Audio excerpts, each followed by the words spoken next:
A driver took the wrong turn. A 19-year-old young man happened to be standing in exactly the right place.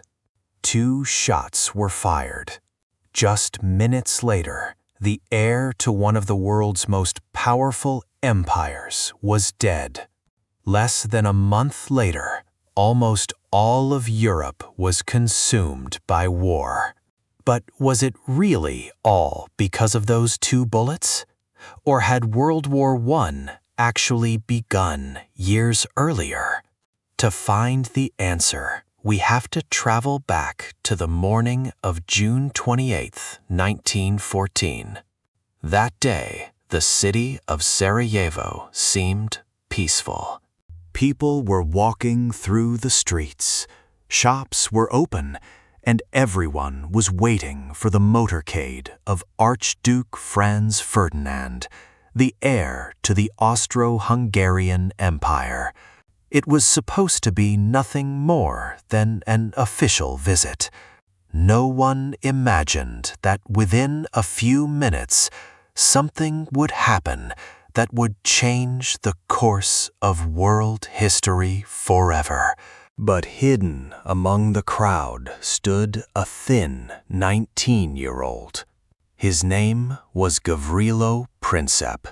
He was a Bosnian Serb, meaning he was born in Bosnia, which was then part of the Austro-Hungarian Empire. But he identified himself. Princip was a member of a movement called Young Bosnia, a group of nationalist youths who believed the Slavic people should be free from Austro-Hungarian rule. He was also connected to members of the secret organization known as the Black Hand, which supported Serbian nationalist movements. Princip believed that assassinating the heir to the empire would inspire people to rise up against Austro-Hungarian rule. What he never imagined was that his decision would help ignite the largest war the world had ever seen. That day, he wasn't alone. Several other conspirators were waiting along the route of the Archduke's motorcade. The plan was simple. The car would pass by, and one of them would attack. But nothing went according to plan. One of the attackers threw a bomb at the car. It missed. The bomb bounced off the folded roof of the vehicle and exploded several meters behind it. Franz Ferdinand survived. The driver sped away from the scene.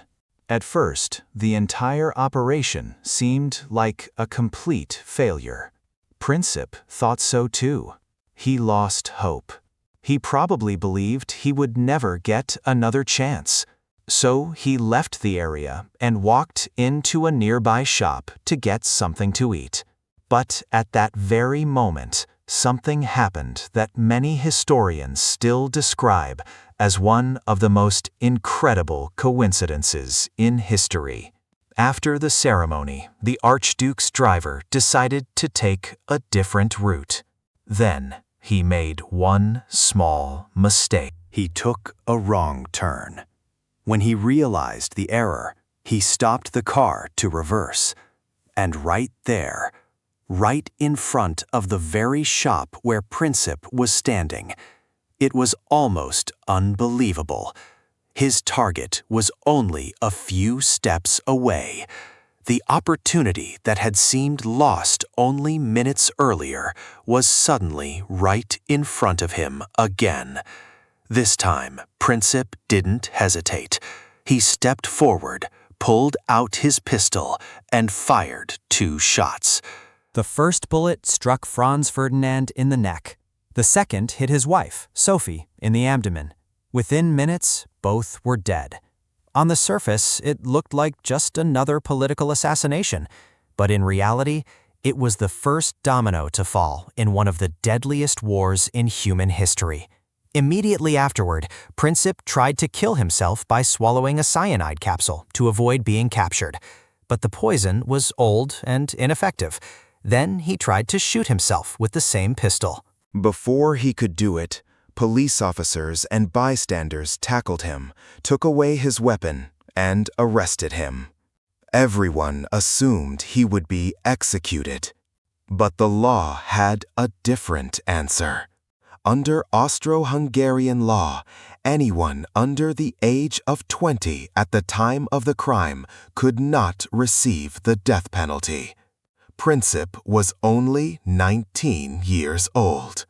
Instead of execution, he was sentenced to 20 years in prison, the harshest punishment the law allowed. But he would never serve those 20 years. Prison conditions were brutal. He contracted tuberculosis. His body grew weaker and weaker, and because of a severe infection, one of his arms had to be. Finally, in 1918, at just 23 years old, he died in prison.